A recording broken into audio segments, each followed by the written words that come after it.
Gilusad sa Coast Guard District Central Visayas ubos usab sa pagpangulo ni Rear Admiral Agapito Bibat PCG pinaagi usab sa Coast Guard Dental Station Central Visayas sa pagpakigtamayayong usab sa Philippine Dental Association Cebu Chapter ang kick-off program sa ika-22 nga National Dental Health Month karong Pebrero 1 nining tuiga sa basketball court headquarters sa Coast Guard District Central Visayas. Ang kalihukan nagtutok kini sa pagpalig-on sa kahibalo mahitungod sa kahimsog sa ngipon o sa kamahinungdanon sa preventive dental care alang sa mga kawani sa Coast Guard o sa komunidad. Gipasiugda usab niini ang panaghiusa sa Coast Guard District Central Visayas ug PDA sa pagpalambo usab sa kinatibuk ang kahimsog ug kayuhan pinaagi sa madanihon ug maabot nga mga programa sa dental health. Ang maong kalihukan may opisyal nga pagsugod sa usa ka buwan nga mga kalihukan isip pagsuporta sa selebrasyon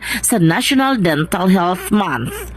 In the heart of changing lives, kini si Brigada Junalyn Humabis sa 90.7 Brigada News FM Cebu, the Music and News Authority.